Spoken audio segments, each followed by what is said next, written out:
How to complete a Spanish residency application, Part 1. This guide is designed to talk you through the process of obtaining a Spanish residency.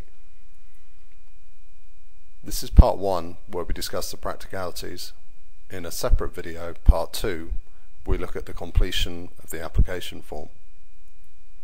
We're assuming that the viewer is an EU citizen and already has an NIE number. If you don't, or you have any queries, please look at our website for more information. First, confirm that you need to apply for Spanish residency. If you're looking at this video, you probably do, because you live in Spain and you have done for 6 months or more, or you've moved to Spain with the intention of living here for more than 6 months, in which case you do need a Spanish residency certificate. Also, if you've lived here for a while and have one of the old style residency cards, photo ID cards, and it's expired, you need to replace it with a new style residency certificate. To complete the application, you need to go to the nearest large police station, large enough at least to have a foreigners department in it. To find your nearest police station with an oficina de extranjeros, you can go to Google, type in Advoco residency, and you'll pick up the Advoco Spanish residency page. It's got a link to a list of police stations, as well as a lot of other useful information. But go directly to that, which you can also locate at mir.es, the Ministry of Interior's website, and scroll down the list of police stations with oficinas de extranjeros for your nearest. For example, if you live in Estepona, here's the address, phone number and opening hours of your nearest police station.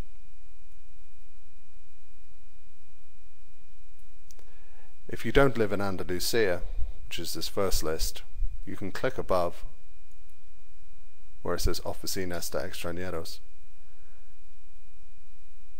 and see all the autonomous communities of Spain and choose the one that you live in. Take down the relevant details.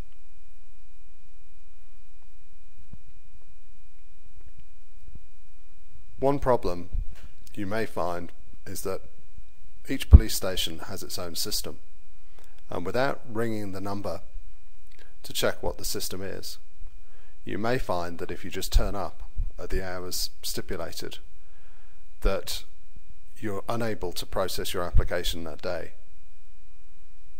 For example, they may offer an appointment system and require that you make an appointment beforehand.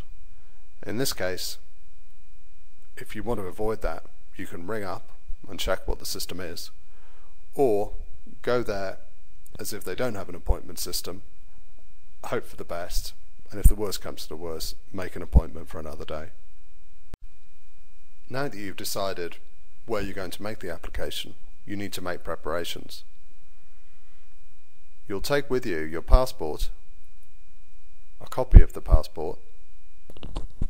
Most police stations will ask you to copy the passport in 2 places: the photo ID page at the back and the inside front cover.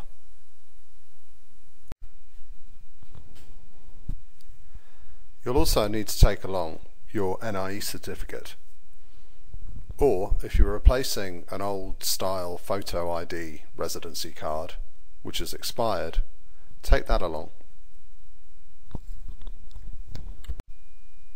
If you like, you can prepare and complete the application form EX16 before you visit the police station, so it's all ready. If you do this, remember to take a copy, so they'll want 2 copies.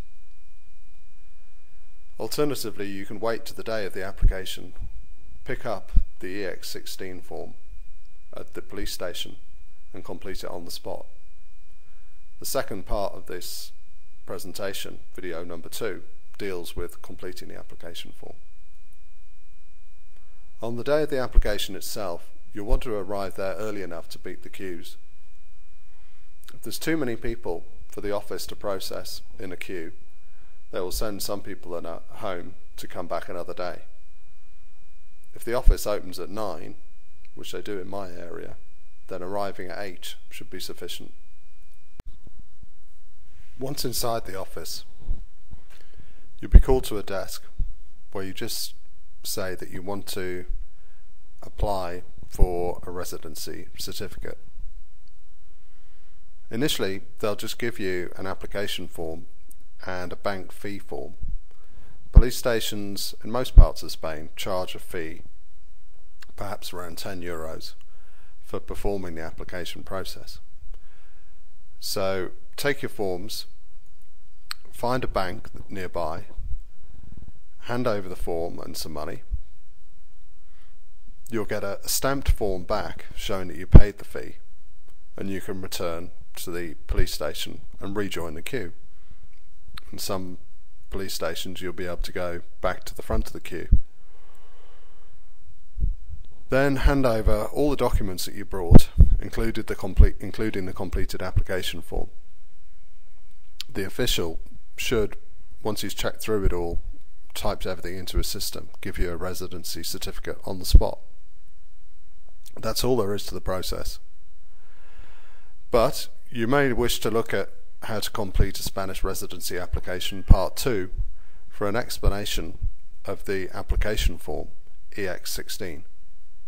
Thanks for watching part 1.